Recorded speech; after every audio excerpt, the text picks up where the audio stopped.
خریدتے ہیں اور کتے لڑاتے ہیں. ان لوگوں سے جان چھڑاؤ. ان علماء کے قدم چومو جو مسجد تدریس پہ بیٹھتے ہیں تو شام تک رسول اللہ کی حدیثیں سناتے ہیں.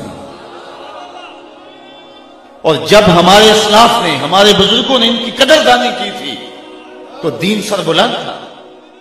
اور دوسری جانب ایک شخص جس کی شکل بھی رسول اللہ صلی اللہ علیہ وآلہ وسلم کی سنت کی مطابقت میں نہیں ہے، بیوٹی پارلر سے تیار ہو کے اپنی بھابھی کا دوپٹہ باندھ کے آ گیا ہے اور وہ اسٹیج کے اوپر شریعت سے بغاوت سکھا رہا ہے. کبھی جنت کا مذاق اڑا رہا ہے، کبھی دوزخ کا مذاق اڑا رہا ہے. اور آپ اس کے اوپر یوں بے دردی کے ساتھ نوٹ پھینک رہے ہیں اور 2-2, 3-3 لاکھ روپے ایک رات کے وہ اکٹھے کر کے تمہارے وسائل نچوڑ کے لے جا رہا ہے. اور تمہیں دے کیا رہا ہے؟ بدعملی کا سبق. ہرے تو کیڑی جنت دا کرنا ہے تذکرہ. یہ ہمارے اسٹیج میں پڑھا جاتا ہے اور لوگ اس پہ جو ہے وہ نوٹ پھینک رہے ہوتے ہیں.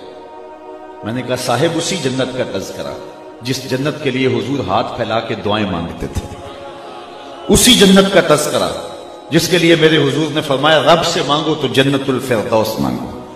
قرآن کے ورق پہ جنت کی تحریر دلائی گئی، جنت کے نقشے بیان کیے گئے، جہنم سے ڈرایا گیا. لیکن یہ یہاں کھڑا ہو کر کے کتنی جرأت اور کتنی بہادری کے ساتھ کہہ دیتا ہے کہ ہرے تو کیڑی جنت دا کرنا ہے تذکرہ. اور یہاں جنت کا مذاق اڑایا جا رہا ہے، کبھی جہنم کا مذاق اڑایا جا رہا ہے. مجھے دیکھ کے جہنم کو آئے پسینہ. ہمارے استاد تھے، فرمایا کرتے تھے آج تیرے منہ میں طوطی بولتا ہے، جو کہنا ہے کہہ لے، یہ تو قیامت کے دن پتہ چلے گا پسینہ کس کو آتا ہے. حضرت شیخ احمد مجدد الفسانی علیہ رحمہ فرماتے ہیں جنت اللہ کی رضا کا مظہر ہے اور جہنم اللہ کے قہر و غضب کا مظہر ہے. جنت مانگنے کا مطلب یہ ہے رب کی رضا مانگنا، اور جہنم سے پناہ طلب کرنے کا مطلب یہ ہے اللہ کے قہر و غضب سے پناہ چاہنا. اور یہاں منبر پہ کھڑے ہو کے مساجد کے اندر، محافل نات کے اندر لاکھوں روپے اس کام کے لیے صرف کیے جا رہے تھے. یہ گمراہی پھیلانی تھی تو میڈیا تھوڑی پھیلا رہا ہے، انٹرنیٹ کے ذریعے تھوڑا گند پھیل رہا ہے کہ مذہب کے نام پہ تم پیسے اکٹھے کر کے لوگوں کو بلا کے بے خوف کر رہے ہو جہنم سے اور جنت کا تمسخر اڑا رہے ہو. تو آج اگر ہم بات کرتے ہیں تو کہا جاتا ہے کہ ذرا ہاتھ ہولا رکھو. ہمارے گھر کو آگ لگ گئی گھر کے چراغ سے. ہمارے وسائل ہمارے مسلک کو ہی توڑنے میں صرف ہو رہے ہیں. میں ایک جگہ گیا تو میں نے کہا کہ تم لاکھوں روپے خرچ کرتے ہو اور نعت خوانوں کو دیتے ہو اور تمہارے ہی شہر کے اندر جو مدرسہ ہے اس کے بچے آج بھی ہاتھوں میں تھالیاں پکڑ کے روٹیاں مانگتے ہیں تو تم سمجھتے ہو ہم جنت خرید رہے ہیں، قیامت کے دن تمہارا گریبان پکڑا جائے گا.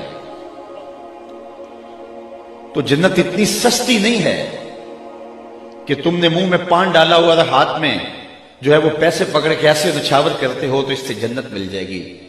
ام حسبتم ان تدخلوا الجنہ، کیا تم یہ گمان کرتے ہو کہ یوں ہی جنت میں چلے جاؤ گے؟ تم میں سے جو پہلے لوگ گزرے ہیں فرمایا انہیں جھنجھوڑا گیا حتیٰ کہ وقت کا نبی بھی پکار اٹھا اور اہل ایمان بھی پکار اٹھے مالک تیری مدد کب آئے گی؟ تو پھر ہم نے کہا بس ہماری مدد آیا چاہ رہی. لوگوں کے سر پہ آرے رکھ کے پاؤں تلے تک چیر دیا گیا، جسم کو لوہے کی کنکیوں سے چھیدا گیا، اذیتوں میں، مشقتوں میں، مشکلوں میں مبتلا کیا گیا، اور ہم ایک رات میں جنت خرید کے فارغ ہو جاتے ہیں. تو ان لوگوں کو اپنے سٹیجوں سے اتارنا ہوگا. اور اگر میری ان باتوں کو آپ ہضم کر رہے ہیں تو میں ایک اور بات بھی کہنا چاہتا ہوں، ان بے عمل پیروں سے بھی جان چھڑا لو. ہاتھ جوڑ کے ان کو کہو ہمیں معافی دو، ہمارے مسلک کو بڑا لوٹ لیا تم نے، تمہاری 6 نسلیں کھا سکتی ہیں جتنا تم نے لوٹا ہے. اب ہماری جان چھوڑ دو، ہمیں مدارس کھڑے کرنے دو. ہمارا مسلک لٹ رہا ہے، ہمارے گھر کو آگ لگی ہوئی. اب ہماری جان چھوڑ دو اور ہمیں اپنے مدارس دینیاں کھڑے کر لینے دو، ہمیں سکول سسٹم کھڑے کر لینے دو، ہمیں تربیتی کورسز کے لیے ذہن سازی قوم کی کر لینے دو. تو آپ مہربانی فرماؤ ہماری جان چھوڑ دو. اگر آپ نے پیر بنانا ہے تو کسی عالم دین کو بنائیں، اس کو جو آپ نذرانہ دیں گے اس کی وہ کتاب خریدے گا اور رسول اللہ کے دین کے مسئلے بتائے گا. اور جن کو آپ نذرانے دے رہے ہو وہ اس سے کتے خریدتے ہیں اور کتے لڑاتے ہیں.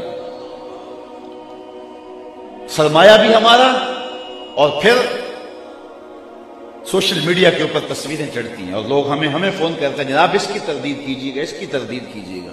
میں نے کہا سویر سے شام تک ہم تردید ہی تو کرتے پھرتے ہیں، کچھ تم بھی تو کرو نا۔ کیوں ان لوگوں سے بغاوت کیوں نہیں کرتے؟ نگہباں بن کے جو اہل چمن کی آبرو لوٹے، چمن والوں عقیدت چھوڑ دو ایسے نگہباں کی۔ یہ نگہباں نہیں ہیں، یہ رہزن ہیں، یہ ڈاکو ہیں۔ ان لوگوں سے جان چھڑاؤ۔ ان علماء کے قدم چومو جو مسجد تدریس پہ بیٹھتے ہیں تو شام تک رسول اللہ کی حدیثیں سناتے ہیں۔ اور جب ہمارے اسلاف نے، ہمارے بزرگوں نے ان کی قدردانی کی تھی تو دین سر بلند تھا۔ وہ منظر ہم نہیں بھول سکتے کہ حضرت میر عبد الحکیم سیالکوٹی علیہ رحمہ جب مطالعہ کرنے بیٹھتے ہیں تو بادشاہ وقت کی جانب سے ایک وہاں خادم مقرر ہے جو کچے برتن کے اندر بادام روغن ڈال کر کے آپ کے قدموں میں رکھتا ہے، اور تاکہ آپ کے قدم اس بادام روغن کے اندر بھیگے رہیں اور آپ کے دماغ کو تراوت پہنچتی رہے، اور چند دن کے بعد اس بادام روغن کو بدل دیا جاتا ہے۔ تو وہ جو بادام روغن ہے کیا اس کو نالی میں بہا دیا جاتا ہے؟ بادشاہ کا حکم ہے اس کو پیک کر کے میرے گھر بھیجیں۔ اور جب وہ اپنے بیٹوں کو کھانے پر بٹھاتا ہے تو وہ بادام روغن آگے رکھتا ہے، اس کو کھاؤ، اس نے ایک عالم کے قدم چومے ہوئے۔ جب یہ تھی اہل علم کی قدردانی تو پھر ہم بانک پن پہ تھے، ہم عروج پہ تھے، پھر فتاوی عالمگیری لکھی گئی۔ اور آج ہم نے، مجھے معاف کیجئے، وہ آج ایک صاحب کہہ رہے تھے کہ لوگ باغی مرید ہوتے ہیں، میں باغی پیر ہوں۔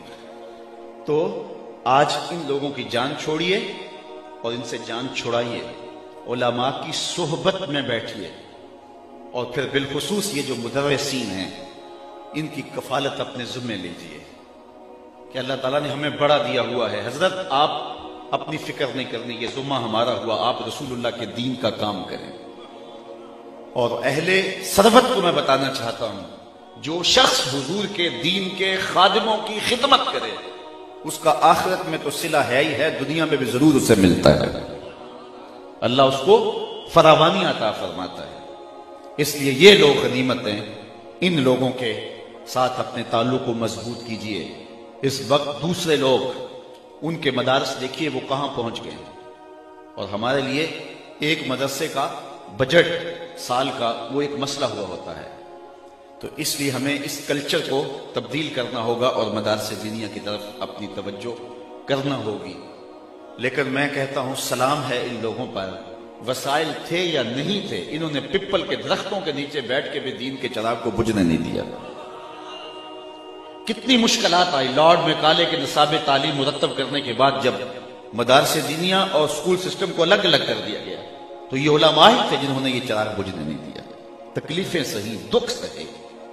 ہمارے استاد فرماتے تھے کہ ہمارے استاد اپنی کہانی سناتے تھے کہ جب ہم رات کو مطالعہ کے لیے بیٹھتے تو مادس کی جو راتیں ہوتی تو وہاں ہمارے دارالعلوم کے اندر دیا نہیں ہوتا تھا، اس میں ڈالنے کے لیے تیل نہیں ہوتا تھا، بلکہ لاہور وزیر خاں مسجد کے اندر جو گیس جلتا تھا، اساتذہ بھی اس کی روشنی میں بیٹھ کے مطالعہ کرتے تھے اور شاگرد بھی اسی کی روشنی میں بیٹھ کے مطالعہ کرتے، اور وہ بھی 11 بجے بجھا دیا جاتا تھا۔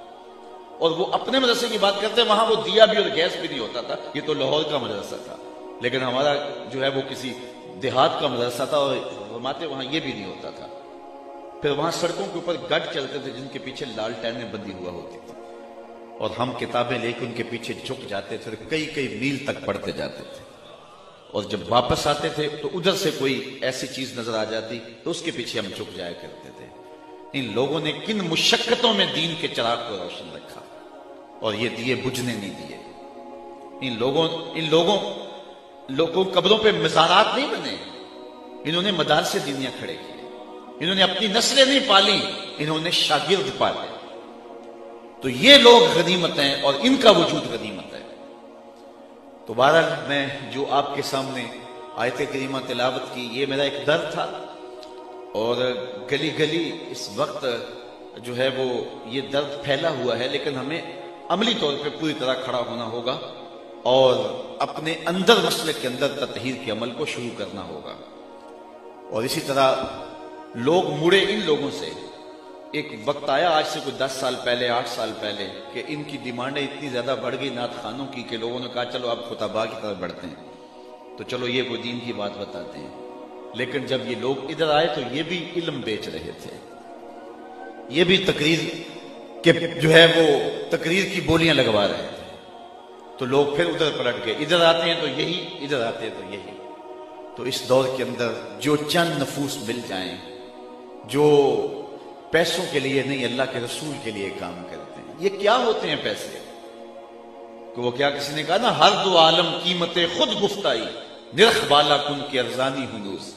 تو دو جہاں کو اپنی قیمت لگا رہا ہے، کتنا سستا اپنے آپ کو بیچ رہا ہے، بہت سستا بک رہا ہے، اپنا وزن اور اپنی قیمت زیادہ لگا.